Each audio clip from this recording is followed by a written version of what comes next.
Sa mismong araw ng kasal, nadiskubre ng pop superstar na si Monica ang pagtataksil ng kanyang kasintahan. Kaya sa bugso ng damdamin, pinakasalan niya ang isang simpleng guro mula sa audience upang takasan ang kahiyan at sakit. Sa gitna ng magkaibang mundong kanilang ginagalawan at sa harap ng walang tigil na mata ng publiko, natutunan nilang ang tunay na pag-ibig ay hindi nasusukat sa engrandeng palabas, kundi sa katapatan, tiwala at pusong handang magmahal muli. Ang mundo ay nakatutok. Hinihintay ang pinaka-inaabangang kasal ng dekada. Sa loob ng marangyang Manila Grand Arena, na nagmistulang isang higanteng hardin ng puting rosas at kristal na ilaw. Si Monica Samonte ay nakatayo sa harap ng isang salamin. Ang kanyang puso ay naghahalo sa kaba at saya. Ang kanyang signature song, isang ballad tungkol sa paghahanap ng pag-ibig, ay marahang tumutugtog sa background. Nagpapatahimik sa mga nagmamadaling staff. Miss Monica, 5 minuto na lang. Ang paalala ng kanyang manager, si Tita Glo, habang inaayos ang dulo ng kanyang gown. Isang masterpiece na gawa sa chantilly lace at libu-libong perlas na nagkakahalaga ng milyon-milyong piso. Andito na ba si Andrew? Tanong ni Monica, ang kanyang tinig halos pabulong. Ang kanyang mga mata ay nagniningning sa excitement. Isang senyales na tanging ang kanyang jowang, si Andrew Corpus, ang nakakakita. Si Andrew ang kanyang kapwa pop superstar, ang lalaking kanyang pinili, ang kanyang si Monica.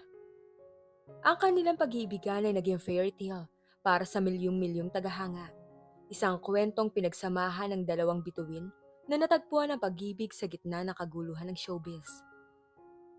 Nasa likod na naghihintay. Excited din yun. Sagot ni Tita Glo, may ngiti sa labi. Perfect ang lahat. Ang viewership online, lampas 1 bilyon na sa buong mundo. Ikaw na talaga, Monica. Ang kasal na to, magiging history. Nagpakawala si Monica ng isang malalim na hininga. History. Oo, gusto niyang maging history. Gusto niyang maging isang kwentong magpapatunay na kahit sa magulong mundo ng showbiz, mayroong tunay at walang hanggang pag-ibig. Ngunit sa likod ng lahat ng excitement, mayroong maliliit na tinig sa kanyang isipan. Isang anino na pag-alinlangan na palaging sumisilip sa mga pinakamadilim na sulok ng kanyang pag-iisip. Hindi niya to pinapansin. Ngayon ang araw, ngayon ang kasal. Wala nang lugar para sa pagdududa. Okay, Tita Glo, ready na ako. Ngunit bago pa man niya maidlip ang kanyang ngiti, isang assistant ang sumugod papasok sa suite. Ang kanyang mukha ay putlang-putla. Miss Monica, kailangan niyo pong makita to! Halos takot na sabi ng assistant. Hawak ang isang tablet na nanginginig sa kanyang mga kamay. Nagtaka si Monica. Ano yan? Bakit ganyan ang itsura mo? May nag-leak pong video. Kay Andrew po. Ngayon lang po, kumakalat na po sa social media. Dahan-dahang kinuha ni Monica ang tablet. Ang kanyang mga kamay ay lumalamig. Bumilis ang tibok ng kanyang puso. Sa screen, si Andrew. Ang kanyang Andrew. Nakikipaghalikan sa ibang babae sa isang bar. Kahapon lang. Ang babae, isa sa backup dancer nila. Ang kanyang mga salita ay unti-unting lumabo sa kanyang pandinig. Ang puso niya ay parang piniga, dinurog at nilamon ng isang malaking butas. Hindi, hindi to totoo. Bulong niya, ang kanyang tinig ay nanginginig. Photoshop. Fake news? Nakalive po ang kasal, Miss Monica. May mga reporters na po sa labas. Kinukumpirma na po nilang totoo yan. Paliwanag ng assistant. Ang kanyang boses ay puno ng awa. Napatras si Monica, ang kanyang mga mata ay nanlalaki. Parang may pumipilipit sa kanyang bituka. Ang kanyang mundo na puno ng rosas at kristal ay biglang gumuho sa isang segundong pagtingin sa screen. Ang kanyang inaasahang history ay nagbago sa iskandalo ng siglo. Sinungaling siya. Bulong ni Monica, ang kanyang boses halos hindi na marinig. Niloloko niya ako. Sa araw ng kasal ko? Ang kahihiyan, mas masakit pa sa sakit ng pagtataksil. 1 bilyong tao. Nakatutok. Ngayon, ano ang gagawin niya? Tatakbo? Magtatago? Magsisisigaw? Miss Monica, kailangan na po kayong lumabas. Naghihintay na po ang lahat. Paalala ni Tita Glo na ngayon ay halos kasing putla na rin ang assistant. Ngunit sa kanyang mga mata, may nakita si Monica na anino ng kalkulasyon. Ang kanyang manager ay iniisip na ang lahat ng ito maaaring isang publicity stunt o kung paano ito i-reframe para sa mas magandang ratings. Ngunit para kay Monica, ito ay purong sakit at kahiyan. Ang kanyang fairy tale naging pinakamadilim na bangungot. Huminga siya ng malalim, pilit pinakalmang sarili. Hindi siya pwedeng magpakita ng kahinaan sa harap ng milyong-milyong tao. Hindi siya pwedeng maging biktima. Ngunit paano? Paano kung ang bawat hakbang niya magiging isang paalala ng kahiyan? Ang tugtog ng martsa ng kasal ay nagsimula ng marinig mula sa labas. Yun na, wala nang atrasan. Naglakad si Monica papunta sa pinto. Ang kanyang mga paa ay mabigat, parang umaakyat siya sa isang matarik na bundok. Ang kanyang wedding gown nagmistulang kadena. Ang bawat perlas nagsisilbing bigat. Huminga siya ng malalim at binuksan ang pinto. Ang liwanag ng mga spotlight, ang bulong-bulungan ng libo-libong tao ay sumalubong sa kanya. Ngunit habang naglalakad siya sa aisle, sa gitna ng kanyang kalituhan at galit, bigla niyang napansin isang kakaibang placard. Sa gitna ng dagat ng mga formal na bisita at mga nakangiting muka na hindi pa alam ang kanyang sikreto, may isang placard na may nakasulat na simpleng, "Marry me." Ito ay hawak ng isang bata, marahil 8 taong gulang, na nakaupo sa tabi ng isang lalaki. Ang lalaki ay nakangiti, medyo nahihiya, ngunit may kinang sa mata. Hindi ito ang tipikal na audience sa kanyang mga concert. Malinis ang suot, simple, may salamin at mukhang napakahinhin. Isang guro sa matematika, nagtuturo ng isang elementarya sa kapitbahayan. Si Wilbert Natividad. Sa isang iglap, isang idea ang pumasok sa isip ni Monica. Isang baliw, desperadong idea. Isang paraan para takasan ang kahiyan. Isang paraan para ipakita sa mundo at kay Andrew na hindi siya madaling gapiin. "Stop the music!" Sigaw ni Monica, malakas sa mikropono na nasa kanyang kamay para sa kanyang wedding vows. Ang libu-libong tao ay natahimik. Ang mga kamera nakatutok sa kanya. "Androcorpus," patuloy niya, ang kanyang tinig ay malakas at malinaw. Kahit pa ang kanyang puso ay basag. "Nalaman ko ang ginawa mo at hindi ako magpapakasal sa isang mandaraya." Nagkagulo ang mga tao, nagbulungan. Ang mga kamera ay nag-flash. Nagulantang si Andrew sa altar. Ang kanyang mukha ay putlang-putla. Hindi alam kung paano re-responde. "Ngunit ang kasal na to, matutuloy." Deklarasyon ni Monica. Ang kanyang mga mata ay nagniningas. "Dahil naniniwala pa rin ako sa pag-ibig, sa tunay na pag-ibig, at handa akong hanapin to kahit saan pa man." Lumingon siya sa direksyon kung saan nakita niya ang placard. Ang tingin niya ay direktang nakatama kay Wilbert, na ngayon ay nakatayo. Ang kanyang mukha puno ng pagtataka at gulat. Ang kanyang anak, si Lou, nakakapit sa kanyang kamay. Ang placard ay nakababa na. "Ikaw," tawag ni Monica. Itinuro si Wilbert. "Oo, ikaw na may hawak ng Marry Me sign. Umakyat ka rito sa entablado. Ako ang magpapakasal sa'yo." Ang arena ay napuno ng ingay, mga sigawan at mga bulungan. Si Tita Glo, halos himatayin sa likod. Si Andrew, nakatayo pa rin sa altar, parang napako.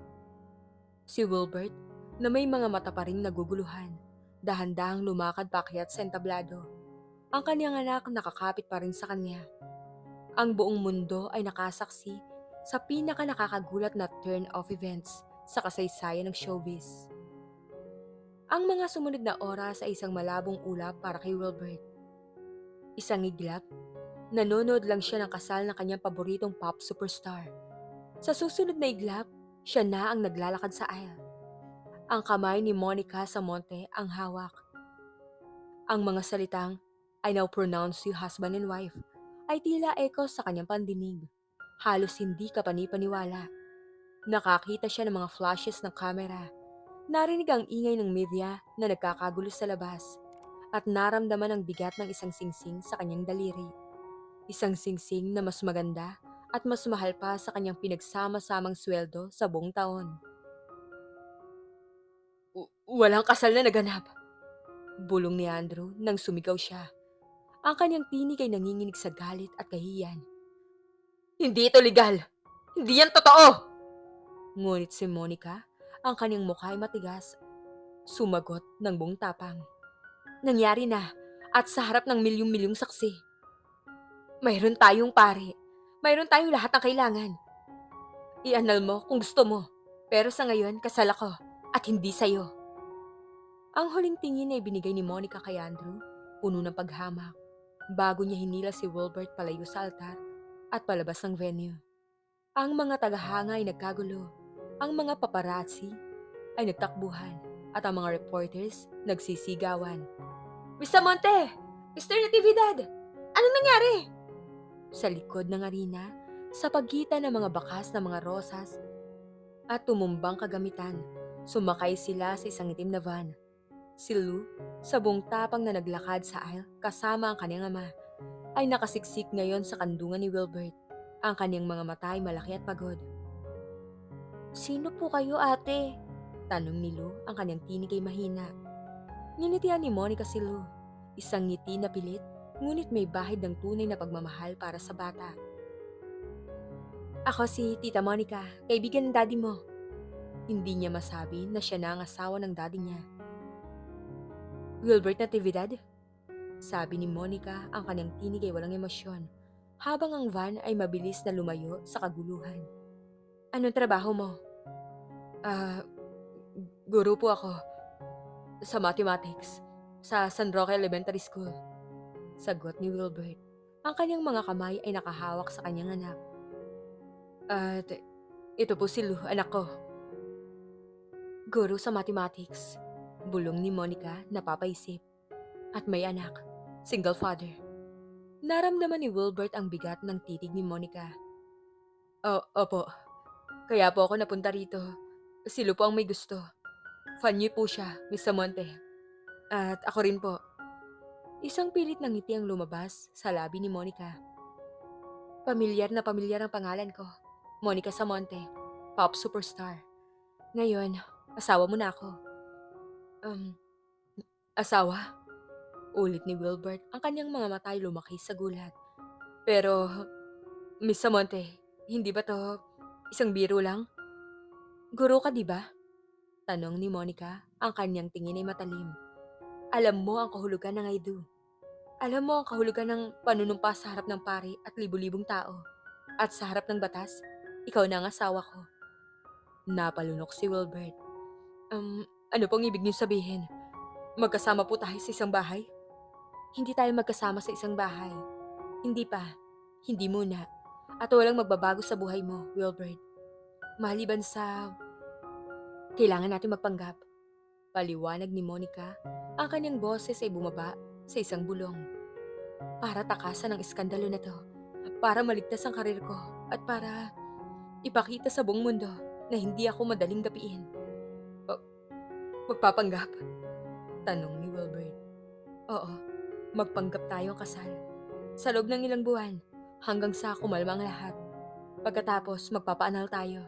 Simple lang. Sabi ni Monica, kahit na ang idea ay malayo sa pagiging simple. Pero, paano po si Lou? At ang trabaho ko, hindi na po ba ako makakapagturo? Tanong ni Wilbert. Ang kanyang utak ay tumatakbo, sinusubukang iproseso ang lahat ng impormasyon. Magpapahinga ka muna. Babayaran ko lahat ng kailangan mo. Ang sahod mo, ang tuition ni Lou. Lahat. Just play along. Pwede ka pa rin magturo pero for now, you're Mr. Monica Samonte. At kailangan nating gawin ang lahat ng kailangan para magmukhang totoong kasal na to. Utos ni Monica. Napakagatlabi si Wilbert. Siya, isang simpleng guro sa mathematics, biglang naging asawa ng pinakasikat na pop superstar sa bansa. Ito ay hindi lamang isang bagay na hindi ka panipaniwala. Ito ay isang bagay na nakakatakot. Dumating sila sa isang private airport. Isang private jet ang naghihintay. Sumakay sila. Si Monica ay umupo sa isang sulok, nakatanaw sa labas ng bintana. Si Wilbert at Lou umupo sa kabilang dulo. "Daddy," bulong ni Lou, "bakit po tayo kasama ni Ate Monica? Sabi po niya asawa niya kayo." Hinaplos ni Wilbert ang buhok ng kanyang anak. "Lou, mahabang kwento pero maniwala ka lang sa daddy. Ayos lang ang lahat." Ngunit sa loob niya, alam ni Wilbert na hindi ayos ang lahat.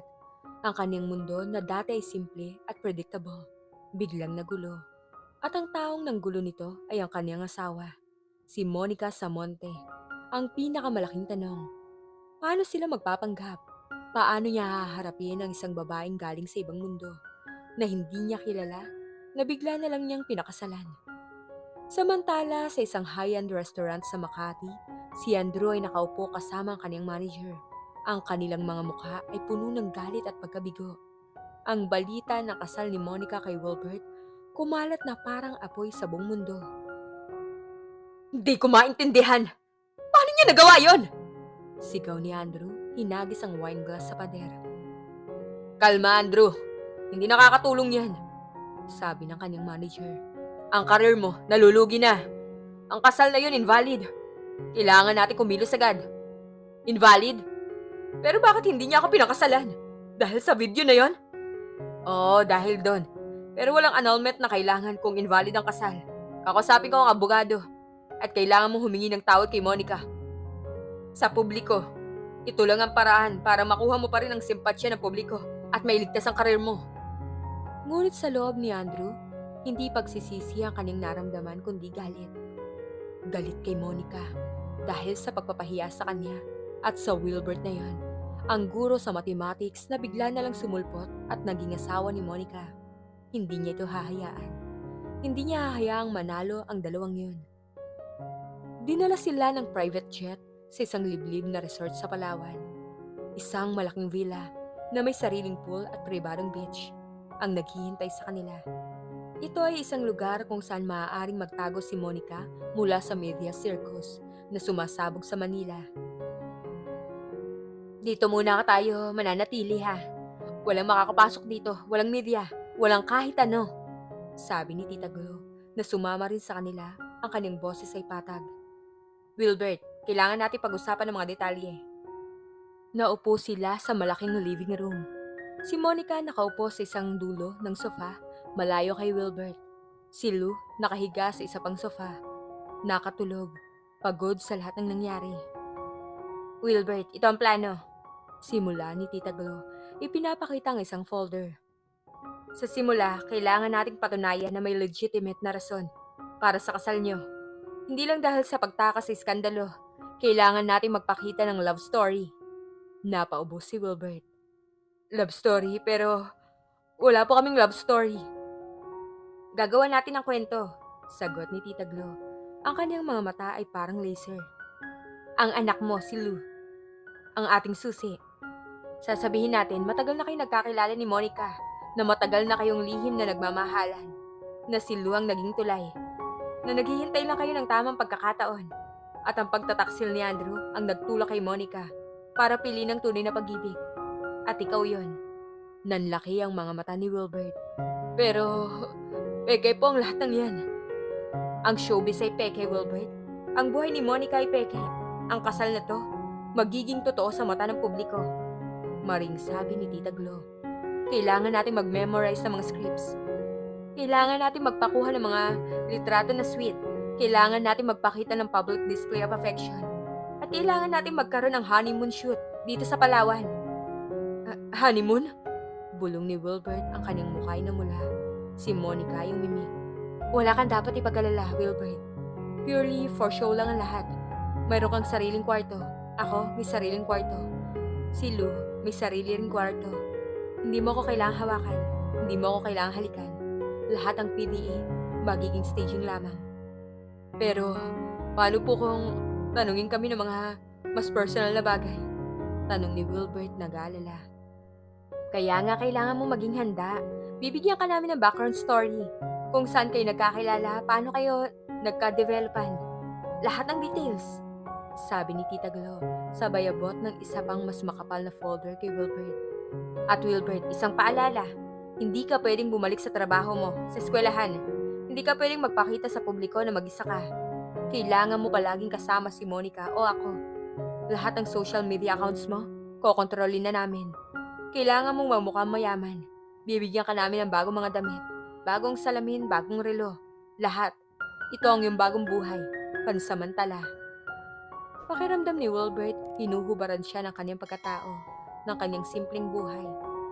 Ngunit nang makita niya ang pagod at sakit sa mga mata ni Monica, kahit na sinusubukan itong itago, naramdaman niya ang isang kurot ng awa. Alam niya na kung hindi dahil sa pagtataksil ng dating fiancé nito, hindi siya mapupunta sa sitwasyong ito. Sige po, gagawin ko po ang lahat ng sinasabi niyo, sagot ni Wilbert, isang malalim na paghinga. Kinabukasan nagsimula ang honeymoon shoot. Si Monica, kahit naabala sa pag-posing at pagngiti, tahimik pa rin. Si Wilbert sa kabilang banda ay awkward pa rin. Lahat ng galaw niya ay pilit, ang kanyang ngiti ay hindi natural. Wilbert, mas natural naman! Hindi ka robot! Sigaw ng photographer. Hawakan mo naman yung bewang ni Monica.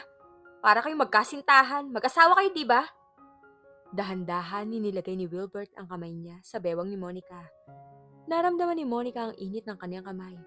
At sa unang pagkakataon, mula nang mangyari ang lahat, naramdaman niya ang isang bahagi ng kuryente. Hindi ito ang passion na madalas niyang nararamdaman kay Andrew, kundi isang uri ng pag-alala. Pasensya na, Miss Monica. Bulong ni Wilbert. Okay lang, magpanggap ka na lang. Sanay na ako dyan. Sagot ni Monica, ang kanyang boses ay mahina. Habang nagpapatuloy ang shooting, napansin ni Monica ang isang bagay tungkol kay Wilbert. Kahit na awkward siya, mayroon siyang kakaibang kabaitan. Hindi siya tulad ng mga lalaki sa showbiz na puro yabang at hangin.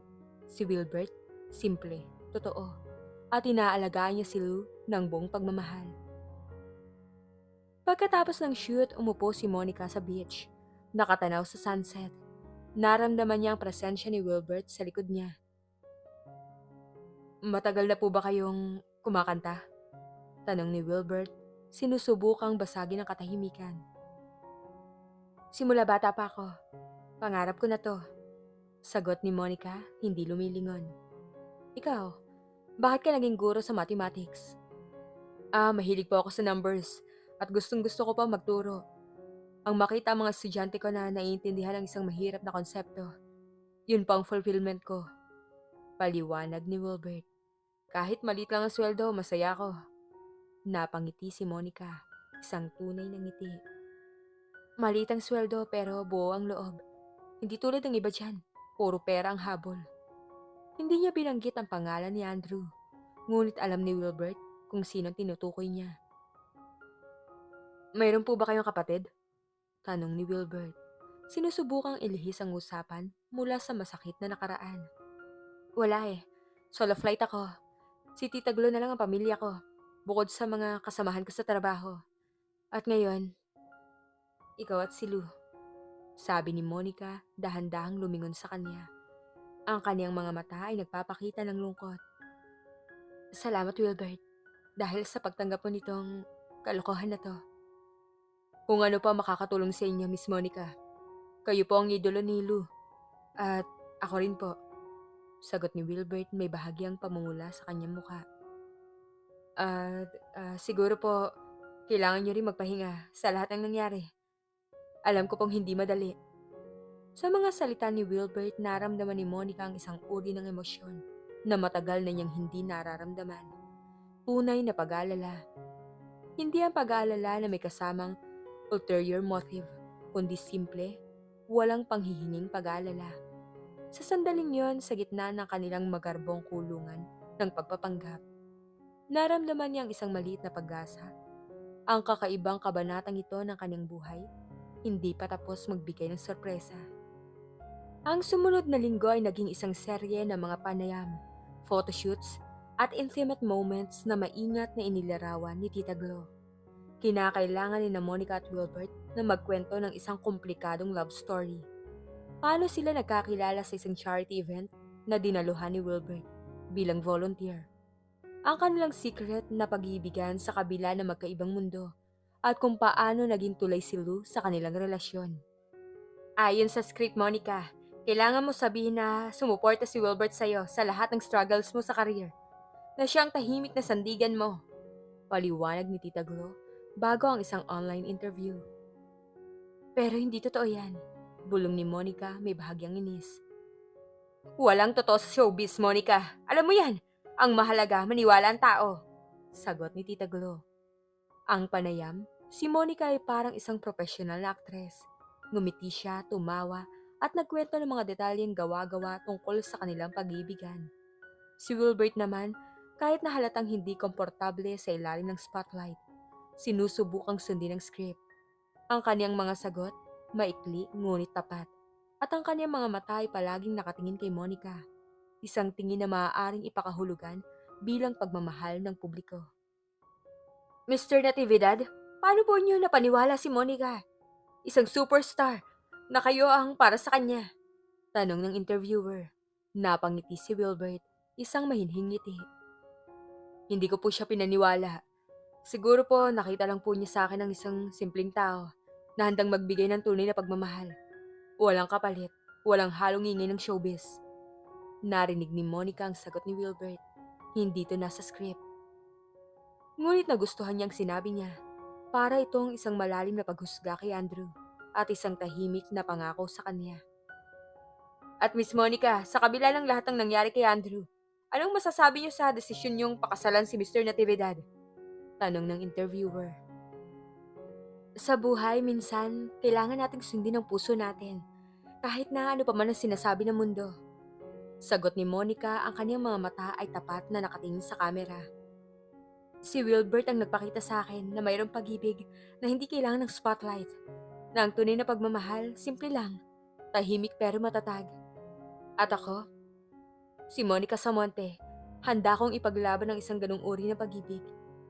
Sa kabila ng kanyang mga linya, naramdaman ni Monica ang isang kurot ng katotohanan sa kanyang mga sinabi. Nagsisimula na ba siyang maniwala sa sarili niyang kwento? Ang mga reaksyon ng publiko ay magkahalo.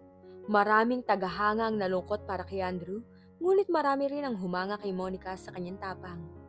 Ang kwento ng guro na pinakasalan ng superstar ay naging isang viral sensation. Si Wilbert mula sa pagiging hindi kilalang guro, naging biglang sikat. Ang San Roque Elementary School, dinumog ng media. Naghahanap ng mga kwento tungkol sa kanya. Si Lou, dahil sa kanyang natural na inosente at cute na personality, naging instant darling ng media. Isang hapon habang nagpapahinga sa villa, si Lou ay lumapit kay Monica, may hawak na mathbook. Ate Monica, pwede po ba kayo magturo? Tanong ni Lou, ang kaniyang mga mata ay nagpapakita ng pag-asa. Napangiti si Monica. Hindi ako magaling sa math, Lou. Si Daddy mo ang genius dyan. Pero sabi po ni Daddy, matalino po kayo sa lahat ng bagay. Sabi ni Lou. Nasa likod nila si Wilbert, nakangiti. Totoo naman, Lou. Si Ate Monica mo, kaya niyang gawin lahat. Hindi naman lahat, sagot ni Monica may konting hiya. Hindi ko kaya ang math. Kaya ako kumakanta na lang. Kaya mo naman siguro mag-try, Miss Monica, sabi ni Wilbert.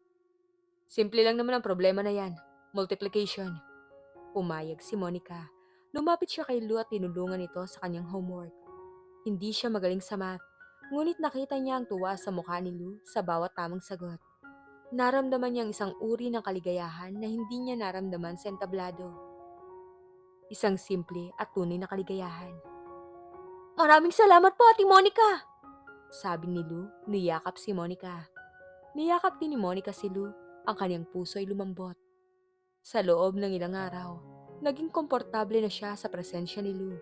Para itong may kapatid siya, o kaya ay isang anak. Hindi ko alam na kaya mo palang maging teacher? Puna ni Wilbert may ngiti. Hindi ko rin naman alam. Siguro nakukuha ko lang sa inspirasyon mo, Mr. Natividad. Sagot ni Monica, bumalik sa kanyang superstar persona. Wilbert na lang po, at ikaw, siguro Monica na lang? Sabi ni Wilbert. Nagkatinginan sila. Sa unang pagkakataon, hindi dahil sa script, kundi dahil sa isang tahimik na koneksyon. Ngunit ang kanilang tahimik na mundo ay hindi nagtagal. Isang umaga habang nagbe-breakfast, isang balita ang sumabog sa TV. Andrews Corpus nagbigay ng exclusive interview. Ayon sa kanya, biktima rin siya. At ang kasal ni na Monica Samonte at Wilbert Natividad ay isang malaking palabas lamang para sirain ang kanyang karir. Sabi ng reporter. Nagulat si Monica. Ang tahimik nilang kaninang umaga ay biglang nagulo. Palabas? Anong klaseng palabas? Sa screen si Andrew ay umiyak. Parang biktima. Mahal ko si Monica. Nagkamali lang ako. Isa beses lang. At itong kasal na to, alam kong plano lang yan para sirain ako. Dahil galit siya sa akin. Ang kapal na mukha niya! Sigaw ni Tita Glo, hinagis ang remote. Gagawin niya tayong masamang tao? Hindi kami papayag, sabi ni Monica. Ang kanyang mga mata ay naninningas. Papakita ko sa kanya na hindi to palabas. Na totoo ang kasal na to. Ngunit sa kanyang puso, mayroon pa ring pait. Alam niyang nagsisinungaling siya at alam niya rin na ang buong mundo ay naghihintay lang para sa kanyang pagbagsak. Si Wilbert na tahimik na nakikinig sa balita, lumapit kay Monica. Monica, sabi ni Wilbert, ang kanyang tinig ay malumanay. Kailangan natin maging matatag. Kung gusto natin silang paniwalaan, kailangan nating paniwalaan ang sarili natin. Kahit na sa simula, hindi totoo ang lahat. Ang mga salita ni Wilbert nagbigay ng kakaibang ginhawa kay Monica. Sa gitna ng lahat ng kaguluhan, nandun si Wilbert. Ang kanyang hindi inaasahang asawa na nagbibigay ng suporta. Nagsisimula na siyang magtaka. Gaano katotoo ang pagpapanggap na ito? At gaano katagal bago siya tuluyang mahulog sa kwentong gawa-gawa nila? Habang patuloy na umiinit ang issue sa media, mas naging seryoso ang pagpapanggap ni na Wilbert at Monica. Bumalik sila sa Manila, sa isang pribadong condominium unit na inarkilan ni Tita Glo para sa kanila. Kailangan nilang magmukhang nagsasama. Na para bang isa sila talagang mag-asawa. Wilbert, bago mo patanungin, may sarili kang kwarto at meron din ako. Si Lou naman meron din kanya. Paliwalag ni Monica nang pumasok sila sa unit. Malaki ito, moderno, at mayaman ang dating. Malayo sa simpleng bahay bakuran ni Wilbert. Masyado pong maganda po para sa akin to, sabi ni Wilbert na mamangha sa kanyang nakita. Para sa atin, pagwawasto ni Monica na tila sanay na sa ganitong karangyaan. Kailangan nating masanay na magkasama para hindi tayo magkamali sa harap ng media. Ang kanilang honeymoon period puno ng mga adjustments. Si Wilbert na sanay sa kanyang tahimik na buhay, nahihirapan sa pagkakaroon ng kamera sa bawat galaw at sa mga protocol na kailangan niyang sundin. Ngunit mas higit pa ron, nahihirapan siya sa presensya ni Monica. Si Monica ay kakaibang energy. Maaga siyang gumigising para sa mga workouts. Mayroong mga meetings, rehearsals at photoshoots. Nasa kanyang lahat ang uri ng gadget at ang kanyang telepono palaging umaalingaw-ngaw. Si Wilbert sa kabilang banda, mahilig magbasa ng libro, magluto at maglaro kay Lou. Isang araw habang abala si Monica sa kanyang phone, napansin ni Wilbert ang kakaibang lungkot sa kanyang mga mata. Matagal na niyang napapansin. Sa kabila ng kanyang glamour at celebrity status, mayroong bahagi sa kanya na tila malungkot. Monica? Tawag ni Wilbert. Nagulat si Monica. Hindi inaasahang tatawagin siya ni Wilbert. Bakit? Kumain na ba kayo? Naghanda ako ng sinigang. Paborito raw ni Lou eh. Tanong ni Wilbert. Hindi pa. May rehearsal pa ako mamaya. Diet. Sagot ni Monica, ngumiti ng pilit. Pero kailangan niyo pong kumain. Manipis na nga kayo eh. Sabi ni Wilbert, may pag-alala. Sanay na ako, Wilbert. Ganyan talaga ang buhay sa showbiz. Sabi ni Monica, bumalik sa kanyang telepono. Ngunit nagpumilit si Wilbert. Kahit malit lang, kahit konti lang, may gulay po. Healthy po yan. Napaisip si Monica. Para kasing tinig na kanyang ina ang boses ni Wilbert. Sige na nga. Sumunod siya sa dining area. Habang kumakain sila, napansin ni Monica. Masarap pala. Hindi ko akalain na marunong ka magluto. Simple lang po yan. Nagluluto ako palagi para kay Lou. Kaya nasanay po ako. Sagot ni Wilbert, may bahagyang pamumula. Ito po ang paborito ng nanay niya. Natahimik si Monica, ang nanay ni Lou. Hindi pa nila napag-uusapan ang tungkol sa nanay ni Lou. Ano nga palang nangyari sa nanay ni Lou? Tanong ni Monica, ang kanyang boses malumanay. Nawala ang ngiti ni Wilbert. Matagal na po yun. Yumao siya sa isang aksidente. Bata pa po si Lou noon. Mahirap po, Miss Monica. Monica. Pasensya na, hindi ko sinasadyang ipaalala pa yon. Okay lang po, hindi naman po namin siya nakakalimutan. Palagi po namin kinakausap si Lou tungkol sa kanya. Para po alam niya na mayroon siyang mahal na ina. Paliwanag ni Wilbert, ang kanyang mga matay malungkot. Kaya po lahat ng ginagawa ko para kay Lou, para magkaroon siya ng magandang buhay. Doon, nakita ni Monica ang isa pang bahagi ni Wilbert, ang kaniyang pagiging ama, ang kaniyang pagiging responsable, ang kaniyang pagiging tapat sa mga alaala ng kaniyang pinakamamahal. Naramdaman ni Monica ang isang uri ng paghanga. Si Wilbert ay isang tunay na lalaki, hindi tulad ng iba na nakilala niya sa kanyang mundo. Nagsimula na silang magkaroon ng kanilang sariling routine. Sa umaga, si Wilbert ang naghahanda ng almusal. Pagkatapos, tinutulungan niya si Lou sa online classes nito, habang si Monica abala sa kanyang showbiz commitments. Sa gabi kung may oras, magkasama silang maghahapunan. At doon, nagsisimula silang magkwentuhan. Hindi na tungkol sa script, kundi tungkol sa kanilang tunay na buhay. Nalaman ni Monica ang tungkol sa buhay ni Wilbert bilang isang guro, ang kanyang mga pangarap para sa kanyang mga estudyante, ang kanyang simpleng pagnanais na maging isang mabuting ama kay Lou. Nalaman din niya ang tungkol sa kanyang pagkabata, na puno ng pagbabasa ng libro at paglalaro ng basketball sa kalye. Isang buhay na malayo sa kanyang sariling pagkabata, na puno ng mga singing lessons at stage performances. Nagsimula rin si Wilbert na makilala si Monica, ang tunay na Monica.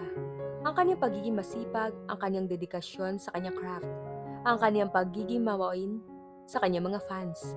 Ngunit nakita rin niya ang kanyang kalungkutan, kanyang insecurities, at ang kanyang takot na masaktan muli.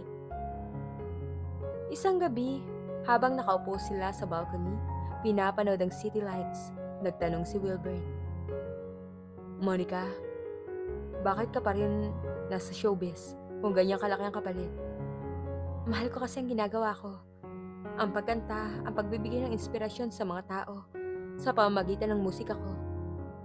Pero, minsan kasi pakiramdam ko bilanggo ako sa sarili kong kwento. Hindi ako pwedeng maging ako.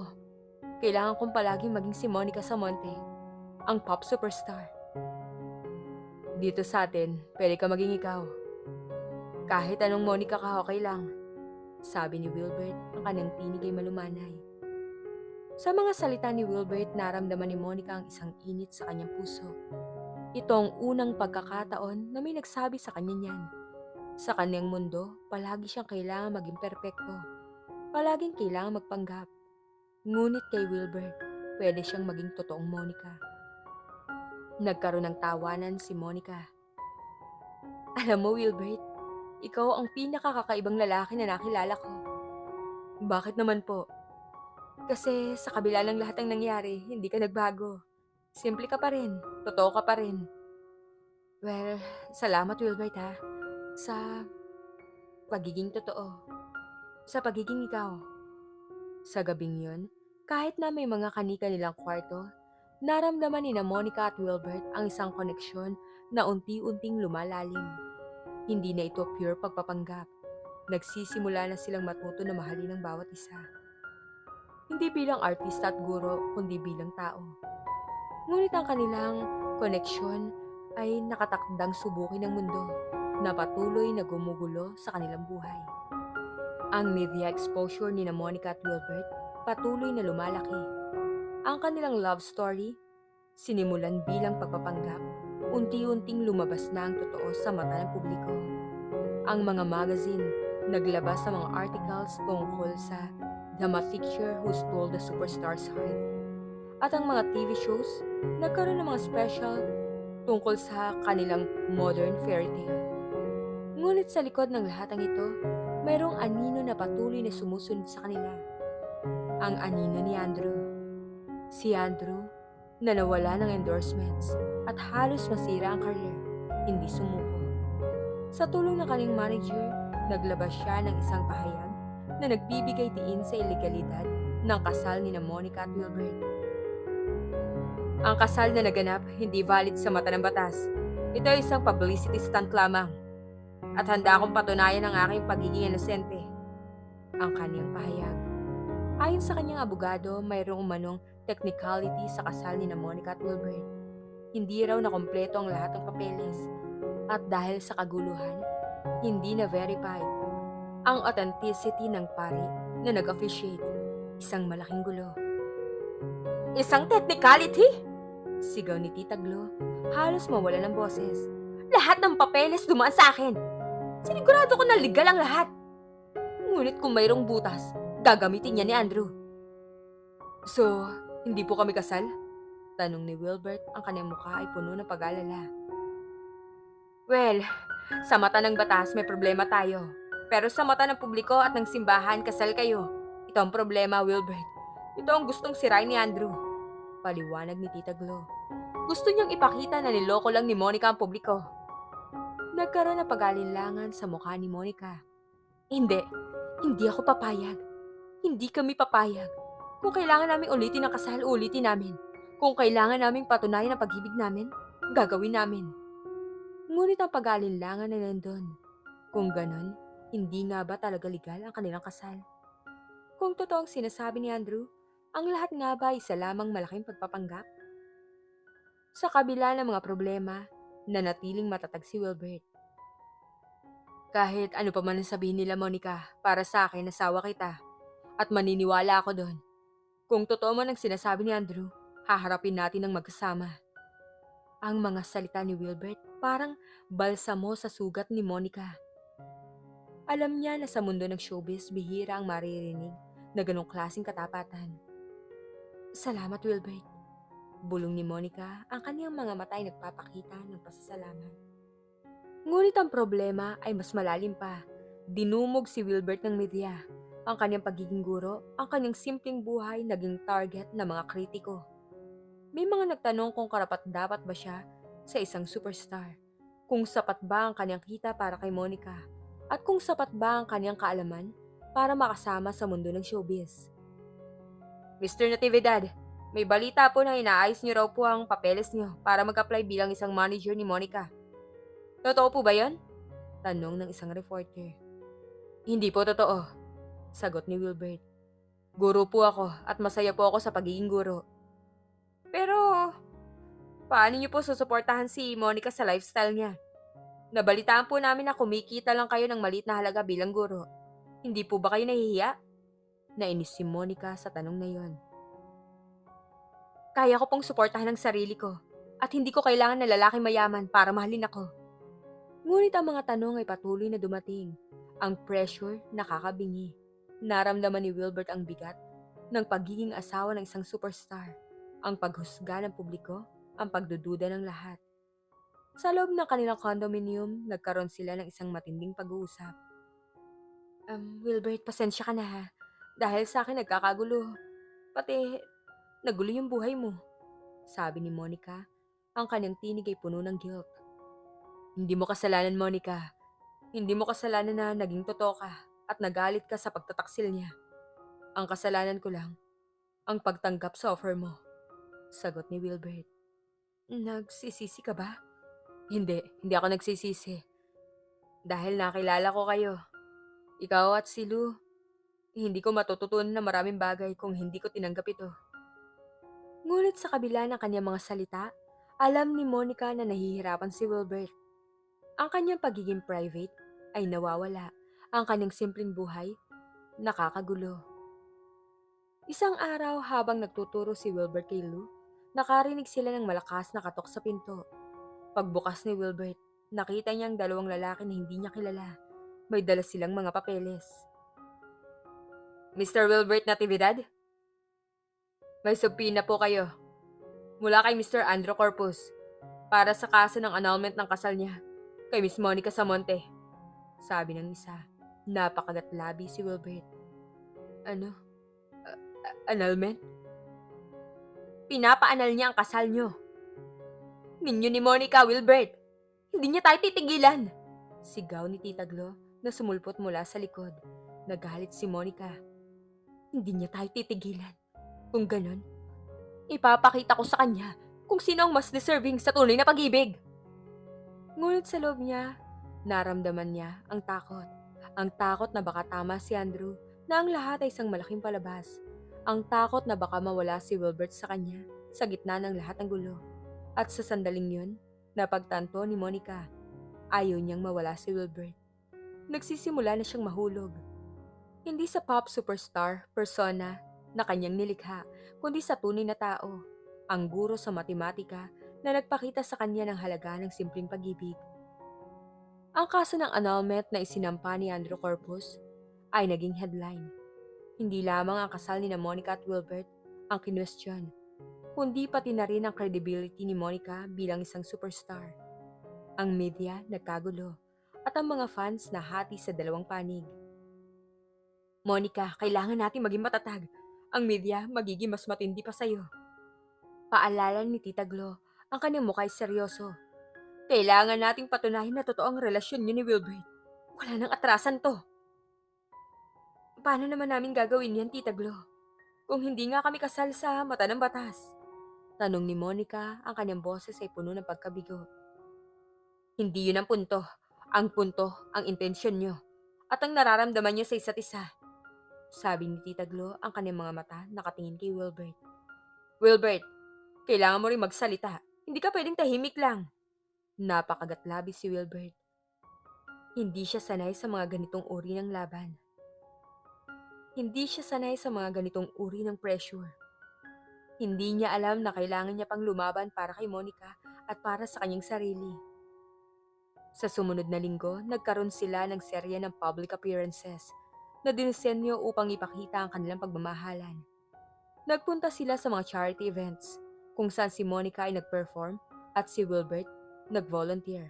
Nagpunta sila sa isang amusement park kasama si Lou at nagpakuha ng mga literato na masaya silang magkasama. Sa bawat hakbang naramdaman ni Monica na unti-unti silang lumalapit ni Wilbert. Hindi na lang ito pagpapanggap. Ang bawat hawak kamay, bawat tingin, bawat ngiti, nagsisimula na silang maging totoo. Ang dating awkwardness ni Wilbert ay napalitan ng isang uri ng kumpiyansa. Ang kanyang pagmamahal kay Lou, nagpakita ng kanyang tunay na kabaitan. At ang kanyang tahimik na suporta, nagpakita ng kanyang lakas.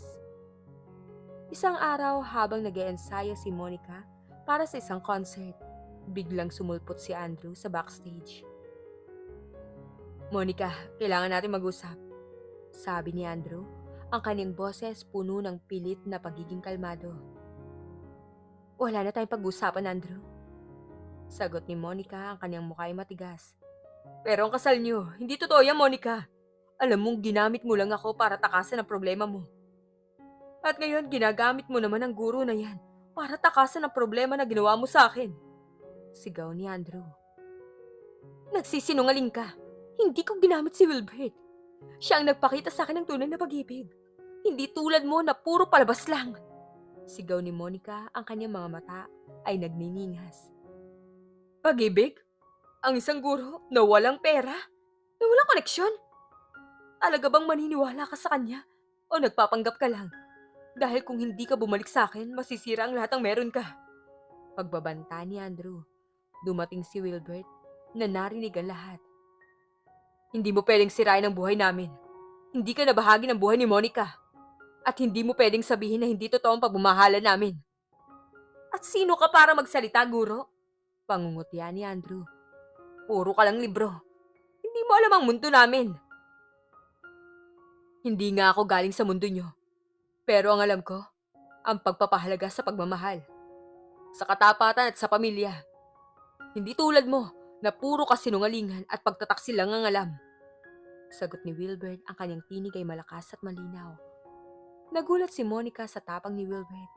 Ito ang unang pagkakataon na nakita niya si Wilbert na naglalabas ng ganong klaseng galit.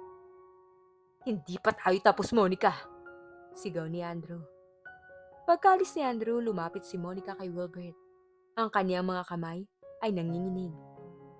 Wilbert, salamat. Ayos lang. Hindi ko hahayaan na saktan ka niya. Paalala ni Wilbert. Sa sandaling yun, ang huling bakas ng pag-alinlangan ni Monica ay nawala. Nagsisimula na siyang mahalin si Wilbert. Hindi lang bilang isang kaibigan, kundi bilang isang asawa. Ngunit ang kanilang lumalalim na relasyon muling sinubukan.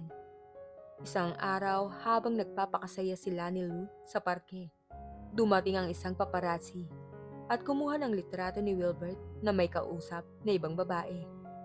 Isang babaeng hindi si Monica. Ang babae mukhang malungkot. Hinahawakan niya ang kamay ni Wilbert. Kinabukasan lumabas ang litrato sa isang tabloid na may headline. May kaaway na bading si Monica? Wilbert Natividad, may iba pa pala. Nagulantang si Monica, ang kanyang puso ay kumirot. Paulit-ulit na ang ganitong senaryo. Isang beses na si Andrew, ngayon si Wilbert. Posible ba na ang lahat ay pagpapanggap? Nagtatago lang ng isang pagtataksil? Wilbert, ano yan? Sigaw ni Monica, hawak ang tabloid. Monica, hindi totoo yan. Ipapa-explain ko sa'yo. Sagot ni Wilbert, ang kanyang mukha ay putlang-putla. Sino siya, Wilbert? Sino babaeng yan? Bakit hinahawakan niya kamay mo? Galit na tanong ni Monica. Siya si Ana, kaibigan ko. May problema lang siya. Problema? Kaya kailangan mo hawakan ang kamay niya? Sa parke? Kung saan, alam mo may makakakita sa atin. Sigaw ni Monica, ang kanyang galit naghalo sa kanyang takot at sakit. Ang lahat ng kanyang insecurity sa kanyang nakaraang relasyon, ang takot na masaktan muli ay bumalik. Naramdaman niya na parang niloloko na naman siya. Monica, makinig ka muna sa akin. Hindi nga totoo yung iniisip mo. Hindi! Bakit ang media ang unang nakakita at hindi ako? Bakit kailangan mo itago? Sigaw ni Monica, ang kanyang boses ay nanginginig. Wala akong tinago. Nagkataon lang. Kaibigan lang siya. Kaibigan? Hindi na ako maniniwala sa kaibigan na yan. Ganyan din ang sinabi ni Andrew. At alam ko na kung saan yan pupunta. Ayoko na, Wilbert. Ayoko na masaktan ulit. Hindi na kinaya ni Monica. Tumakbo siya papunta sa kanyang kwarto at isinara ang pinto. Si Wilbert naiwang mag-isa. Ang kanyang puso puno ng sakit. Alam niya na kailangan niyang ipaliwanag ang lahat kay Monica. Kung ayaw niyang mawala ang lahat ng inaakala niyang nabuo na sa pagitan nila. Ang hamon ng katotohanan ay narito na. At kailangan nilang harapin ito ng magkasama o buwagin sila nito. Ilang araw nang hindi nag-uusap sina Monica at Wilbert. Ang tensyon sa condominium kasing kapal ng usok. Si Lou na nakaramdam ng lamig sa pagitan ng kanyang ama at ni Monica, tahimik lang. Sa kanyang kwarto umiiyak si Monica. Ang takot na masaktan muli ay bumalik. Ang alaala ng pagtataksil ni Andrew, sariwa pa rin. Hindi niya kayang magtiwala, lalo na sa isang relasyon na nagsimula sa kasinungalingan. Nagsisisi siya na hinayaan niya ang kanyang puso na magtiwala kay Wilbert. Samantala si Wilbert, desperado. Alam niya na kailangan niyang ipaliwanag ang lahat kay Monica. Hindi niya kayang mawala ang koneksyon na unti-unti nilang nabuo. Humingi siya ng tulong kay Tita Glo na pumayag na mamagitan. Monica, kailangan mo makinig kay Wilbert. Bigyan mo siya ng pagkakataon. Walang mangyayari kung hindi tayo mag-uusap. Sa huli, pumayag si Monica. Naupo sila sa sala, malayo sa isa't isa. Si Lou nasa kanyang kwarto, naglalaro. Sige Wilbert, sabihin mo ang lahat ng gusto mo sabihin. Huminga ng malalim si Wilbert. Si Ana, childhood friend ko yun. May sakit siyang leukemia. Ngayon, nagkaroon siya ng relapse. Nasa ospital siya. Nung araw na nakita mo kami sa parke, galing kami sa ospital. Wala siyang pamilya rito sa Manila, kaya ako ang tumutulong sa kanya. Nanlaki ang mga mata ni Monica. Sakit? Leukemia? Oh, matagal na kaming magkaibigan. Nasa akin siya humihingi ng suporta. Niyakap ko siya, hindi dahil sa anumang romantikong dahilan, kundi dahil sa awat pag-alala. Wala akong tinatago sa'yo, Monica. Hindi ko lang sinabi dahil ayoko ng dagdag na isipin mo. Alam ko marami ka pang problema. Naramdaman ni Monica ang kurot ng guilt. Hindi niya man lang binigyan ng pagkakataon si Wilbert na magpaliwanag. Agad siyang naghinala. Agad siyang nagalit. Pero bakit hindi mo sinabi? Kahit man lang sa akin. Natakot kasi ako eh. Natakot ako na baka hindi ka maniwala. Natakot ako na baka isipin mong may iba ko. Hindi ko gustong sirain ang kung ano mang nabuo natin. Ang kung ano mang nabuo natin, ito nga bang totoo? Mayroon na nga ba silang nabuo? Monica, sa loob ng ilang buwan, malaki nagbago sa akin. Nung una, gusto ko lang naman tulungan ka eh. Gusto ko makatakas ka sa problema mo. Pero habang tumatagal nakikilala kita, ang tunay na Monica sa likod ng superstar. Ang Monica na mahilig sa tahimik na gabi. Ang Monica na nag-aalala sa mga fans niya. Ang Monica na napakabait kay Lou. Hindi ko intensyon na saktan ka. Hindi ko intensyon na lokohin ka. Ang totoo, Monica, minamahal na kita. Nagulat si Monica sa pag-amin ni Wilbert. Hinihintay niya ang mga salitang iyon, ngunit nang marinig niya, pakiramdam niya na basag ang kanyang pader na matagal na niyang itinatayo. Wilbert, alam kong mahirap magtiwala muli. Lalo na sa mga nangyari sa nakaraan mo, pero Monica, please, bigyan mo ako ng pagkakataon. Bigyan mo ako ng pagkakataon at yung sarili mong magtiwala muli. Hindi ako si Andrew. Hindi ko kayang saktan ka. Hindi ko kayang lokohin ka. Ayoko na magpanggap. Gusto ko totoong tayo. Kung hindi tayo kasal sa mata ng batas, handa akong pakasalan ka ulit. Totoo na. Sa harap ng Diyos at ng tao. Hindi na para sa publicity, kundi para sa atin. Para sa iyo at para kay Lou. Sa mga salita ni Wilbert, napagtanto ni Monica ang lalim ng kanyang nararamdaman. Hindi na ito publicity. Hindi na to isang pagtakas. Nagsisimula na siyang mahalin si Wilbert ng totoo. Ang kanyang kabaitan, ang kanyang katapatan, ang kanyang pagiging ama. Lahat ng iyon, nagpakita sa kanya na mayroong pag-ibig na mas totoo kaysa sa kanyang pinangarap. Patawarin mo ako, Wilbert. Dahil sa takot ko, agad ako nagduda eh. Dahil sa nakaraan ko, hindi ko agad pinaniwala ng sinabi mo. Lumapit si Wilbert at inabot ang kanyang kamay. Hindi mo kasalanan. Naintindihan ko pero sana bigyan mo ako ng pagkakataon. Napatunayan sa sarili ko. Napapaniwala ka na totoong pagmamahal ko. Hinawakan ni Monica ang kamay ni Wilbert. Ang init ng kanyang kamay nagbigay ng ginhawa sa kanya. Para itong isang angkor sa gitna ng kanyang magulong mundo. Naniniwala ako sa iyo, Wilbert. Kaya nga patawarin mo ako. At minamahal na rin kita. Sa wakas, ang pader na itinayo ni Monica ay gumuho. Niyakap ni si Wilbert. Umiiyak sa kanyang mga balikat.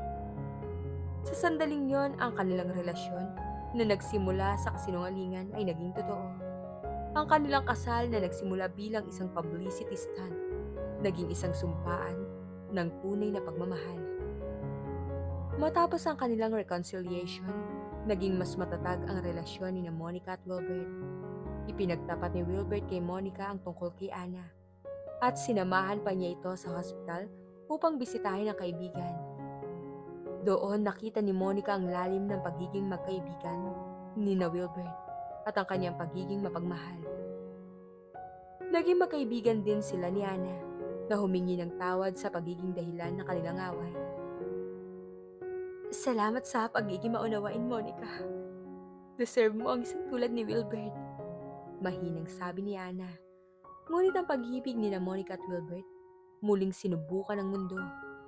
Ang kaso ng annulment ni Andrew patuloy na lumalabas at sa kabila ng kanilang pagiging matatag, may mga pagkakataon na nararamdaman nilang bigat ng pagiging magkaiba ng mundo. Isang araw habang naghahanda si Monica para sa isang major concert, si Wilbert abala sa pagtuturo kay Lou at paghahanda ng hapunan. Monica, kumain ka na muna. May rehearsal ka na naman mamaya. Sabi ni Wilbert. Mamaya na lang, Wilbert. Hindi ko nahahabulin ng oras eh. Kailangan kong maging perpekto.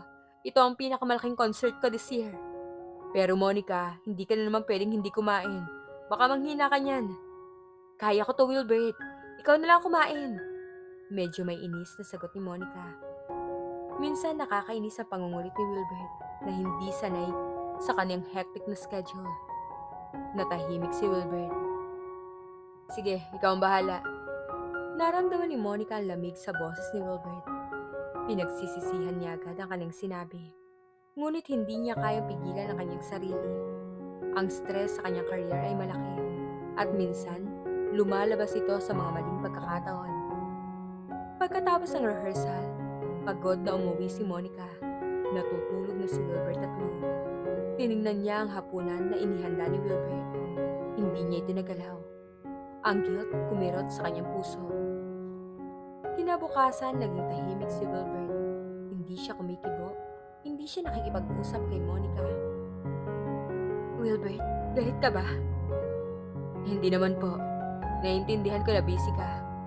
Naiintindihan ko na ganyan ang buhay sa showbiz. Pero minsan pakiramdam ko, wala na akong lugar sa buhay mo. Wilbert, hindi totoo yan. Mahal kita. Ikaw at si Lou ang buhay ko ngayon.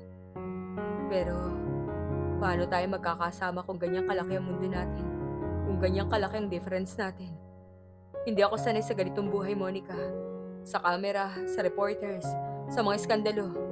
Hindi ako sanay na hindi ako kasama sa importanteng desisyon mo. Ang mga salita ni Wilbert tumama sa kanya. Totoo nga, kung paano nila haharapin ang kanilang magkaibang mundo. Wilbert, kailangan mo lang sabihin sa akin kung anong gusto mo. Gagawin ko ang lahat para maging okay tayo. Sabi ni Monica, ang kanyang tinig ay puno ng pakiusap. Hindi ko alam. Ang alam ko lang, Monica, kailangan mong piliin kung ano ang mas mahalaga sa'yo. Ang karir mo, ang buhay natin. Tanong ni Wilbert. Natahimik si Monica. Hindi niya kayang iwan ang kanyang career. Ito ang kanyang pangarap. Ngunit hindi rin niya kayang iwan si Wilbert at Lou. Sila ang kanyang tahanan. Wilbert, hindi mo ko pwedeng papiliin. Hindi ko kayang iwan ang alinman sa inyo. Kung ganun, Monica, kailangan nating humanap ng paraan para magsama ang dalawang mundo na yan. Pero sa ngayon pakiramdam ko, lumalayo na tayo sa isa't isa. Sabi ni Wilbert bago siya umalis at pumasok sa kanyang kwarto. Naiwan si Monica na puno ng kalituhan. Mahal niya si Wilbert, alam niya yon. Ngunit paano niya pagsasamahin ang dalawang mundo na tila hindi magkasundo? Ang kanyang glamorous na buhay bilang superstar at ang simple at tahimik na buhay na inaalok ni Wilbert. Dumating ang araw ng concert ni Monica. Buong arena na puno ng tao. Ngunit sa backstage, si Monica ay malungkot. Wala si Wilbert. Sinabi niya na kailangan niya ng oras. Sa gitna ng kanyang performance, habang kinakanta niya ang isang ballad tungkol sa pag-ibig at paghanap ng kaligayahan, bigla niyang nakita. Sa audience, si Wilbert, hawak ang kamay ni Lou, nakangiti sa kanya. Parang may bumalik sa puso ni Monica. Ang kanyang mga matay lumuha. Nandun pa rin si Wilbert, hindi siya iniwan. Pagkatapos ng concert, tumakbo si Monica papunta sa backstage. Hinahanap si Wilbert. Nakita niya ito sa isang sulok, kasama si Lou. Wilbert! Sigaw ni Monica, niyakap siya ng mahigpit. Akala ko iniwan mo na ako. Hindi kita kayang iwan, Monica. Sagot ni Wilbert, pinalo ang kanyang likod. Kailangan ko lang ng oras, pero sa huli, alam ko kung saan ako nabibilang. At yun ay sa tabi mo. Pero, Wilbert, paano tayo? Paano ang dalawang mundo natin? Tanong ni Monica, ang kanyang mga matay puno ng pag-asa. Hindi natin kailangan pagsamahin ang dalawang mundo. Pwede nating respetuhin ang bawat isa. Ang mundo mo at ang mundo ko. At sa gitna, dun tayo magtatagpo. Ang mahalaga kung saan tayo nagtatagpo, totoo tayo. Hindi na pagpapanggap. Ang mga salita ni Wilbert nagbigay ng kapayapaan kay Monica. Tama siya, hindi nila kailangan maging magkapareho. Hindi nila kailangang iwanan ang kung sino sila. Kailangan lang nilang magpanggap at magrespetuhan. Mahal kita, Wilbert. Sabi ni Monica, ang kanyang boses ay nanginginig. Mahal din kita, Monica. Sagot ni Wilbert. Hinalikan siya sa noo. Sa sandaling yun napagtanto ni Monica na ang tunay na pag-ibig, hindi tungkol sa perpekto, hindi tungkol sa kasinungalingan, kundi tungkol sa pagtanggap sa bawat isa, sa lahat ng imperfections, at sa lahat ng pagkakaiba. Ang kanilang pag-ibig ay patunay na ang tunay na kaligayahan matatagpuan sa hindi inaasahang pagkakataon at sa pinakasimpleng paraan. Handa silang harapin ang anumang hamon, basta't magkasama sila. Ang balita ng reconciliation ni Monica at Wilbert ay gumawa ng ingay. Ngunit sa pagkakataong ito, mas matatag sila. Nag-decide silang harapin ang kaso ng annulment ni Andrew ng magkasama. Sa gitna ng lahat ng legal battles, naglabas sila ng isang publikong pahayag. Hindi kami kasal para sa publicity. Hindi kami kasal para takasan ng problema. Nagsimula man ang aming relasyon sa isang hindi inaasahang paraan. Ngunit ang aming pagmamahalan ay naging totoo. Minamahal ko si Wilbert Natividad at minamahal ko ang kanyang anak na si Lou. At handa akong ipaglaban ang pagmamahalan namin sa harap ng batas at sa harap ng buong mundo. Pahayag ni Monica sa isang press conference. Kasama niya si Wilbert na ngayon ay mas kumpiyansa na sa kanyang sarili. Hindi ako celebrity, guro ako. Pero nangingibabaw ang pagmamahal ko kay Monica at kay Lou. Hindi ko man maibigay sa kanyang mundo, ngunit maibibigay ko sa kanyang isang tahanan. Isang lugar kung saan pwede siyang maging totoo. At yan ang pinakamahalaga sa akin. Ang kanilang pagiging matapat, nagpabago sa pananaw ng publiko. Ang mga kritiko natahimik, ang mga fans humanga. At si Andrew, na inaasahang sisira sa kanila, unti-unting nawalan ng suporta. Wala siyang karapatan. Hindi niya pwedeng sabihin na hindi siya kasal sa akin. Sigaw ni Andrew sa kanyang manager. Ngunit ang kanyang manager sumuko na sa kanya. Andrew, panalo sila. Ang publiko, maniniwala sa tunay na pagmamahal, hindi sa pagpapanggap. Sabi ng kanyang manager bago siya umalis. Sa huli ang kaso ng annulment ni Andrew ay hindi umusad. Napatunayan na ang kasal ni Monica at Wilbert ay legal sa mata ng batas dahil sa mabilis na pag-aksyon ni Tita Glo na ipakomplete ang lahat ng papeles kasama na ang pag-verify sa pari matapos ang kasal. Bagaman nagkaroon ng gulo at pagdududa sa una, sa huli nakumpleto ang lahat ng rekisito. Ang mga papeles ipinagtanggol ng abogado ni Monica. Gayunpaman, pumanaw si Ana dahil sa sakit na leukemia. Labis na nalungkot si Wilbert ngunit nandun si Monica at Lou para sa kanya. Ang pagiging empathetic at supportive ni Monica ang nagpakita ng kanyang puso. Isang araw habang naglalakad sila sa dalampasigan sa Palawan, kung saan nagsimula ang kanilang kakaibang kwento, lumuhod si Wilbert sa harap ni Monica. Monica Samonte, sabi ni Wilbert, ang kanyang mga mata ay nagniningning. Nagsimula tayo sa isang kasinungalingan, sa isang pagpapanggap. Ngunit ngayon, ang pagmamahalan natin ay totoo. Alam kong hindi ako ang perpektong lalaki. Hindi ako superstar. Guro lang ako, pero Monica, handa akong ibigay sa iyo ang lahat ng pagmamahal ko. Ang katapatan ko, ang buhay ko. Kinuha niya ang isang simpleng singsing. Hindi mamahalin tulad ng singsing na ibinigay ni Andrew, kundi isang singsing na may disenyo ng infinity, na simbolo ng walang hanggan. Monica, will you marry me? Again? This time hindi na sa harap ng media, kundi sa harap ng Diyos at sa harap ng pamilya natin para sa tunay na pagmamahalan. Umiyak si Monica, walang kamera, walang reporters, walang spotlight. Tangi ang kanilang pamilya, si Wilbert at Lou, ang nakasaksi. Oo, Wilbert. Oo, 1,000 beses na oo. Hindi mo kailangan maging perpekto. Ikaw ang perpekto para sa akin. Mahal na mahal kita. Sabi ni Monica, niyakap si Wilbert ng mahigpit. Nagkaroon sila ng isang pribadong seremonya ng pagpapalitan ng vows sa isang maliit na simbahan sa Palawan. Si Lo ang naging ring bearer. Ang seremonya ay simple, ngunit puno ng pagmamahal. Ito ang kanilang tunay na kasal. Pagkatapos ng kasal, nag-decide si Monica na ipagpatuloy ang kanyang karir, ngunit sa isang mas balance sa paraan. Bumalik si Wilbert sa pagtuturo, ngunit mas kumpiyansa na siya ngayon. Ang kanyang kwento ay naging inspirasyon sa kanyang mga estudyante.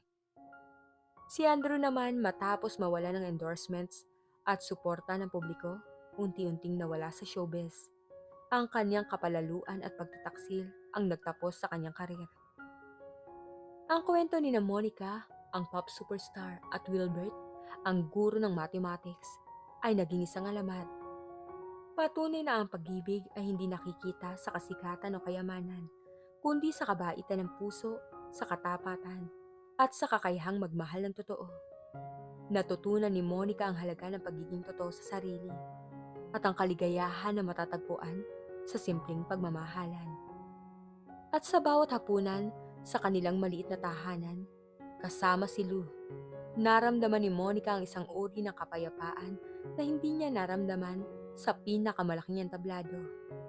Ito ang kanyang tunay na happy ending. Isang simpleng pagmamahalan na nagsimula sa isang di inaasahang pagkakataon at nagtapos sa isang walang hanggang sumpaan ng pag-ibig. Lumipas ang ilang taon, masaya at matatag ang pamilya ni na Monica at Wilbert. Si Lou, lumalaki na isang matalino at masayahing bata. Proud sa kanyang ina na isang celebrity at sa kanyang ama na isang iginagalang na guro. Si Monica kahit na patuloy na nagtatala ng mga hit songs at sold-out concerts, mayroon ng mas matatag na pundasyon sa kanyang personal na buhay. Ang media, na minsan sumira sa kanyang mundo, ngayon ay humahanga sa kanyang lakas at katatagan. Isang hapon habang naglalakad si Monica sa loob ng kanyang recording studio, kung saan nakasabit ang iba't ibang awards at platinum records, naririnig niya ang kanyang sariling kanta na pinatutugtog sa background. Ang ballad na minsan ay inawit niya para sa kasal niya kay Andrew. Ngunit ngayon ay may bagong kahulugan. Pumasok si Wilbert sa studio. May dalang kape para sa kanya. Hindi ka pa ba tapos sa recording mo? Napangiti si Monica, niyakap si Wilbert. Malapit na. Gusto ko lang na siguraduhin na perfect ang bawat nota. Alam mo Monica, parang hindi ka nagbago. Masipag ka pa rin. Puna ni Wilbert, hinalikan siya sa pisngi. Marami ang nagbago Wilbert, pero ang pagmamahal ko sa iyo at kay Lou, kailanman hindi magbabago yon. Sagot ni Monica at ang kanyang mga mata ay puno ng pagmamahal. Ikaw ang nagturo sa akin ng tunay na kahulugan ng kaligayahan, na hindi ito matatagpuan sa kasikatan, kundi sa mga simple at tahimik na sandali na kasama ka. At ikaw naman Monica, ang nagturo sa akin na ang buhay puno ng sorpresa, na ang tunay na pag-ibig maaaring matagpuan sa pinaka inaasahang pagkakataon, sabi ni Wilbert. At sa harap ng libu-libong tao, sa isang kasal na akala ko'y biro lang, natagpuan ko ang aking forever. Hindi na sila laging magkasama sa bawat paglabas ni Monica.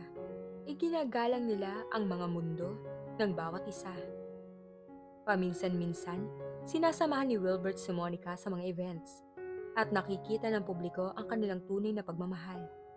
Si Monica naman sa kanyang mga break, tahimik na nagluluto sa bahay kasama si Wilbert. Tinutulungan si Lou sa homework o pumupunta sa eskwelahan ni Wilbert para mag-share ng kanyang karanasan sa mga estudyante.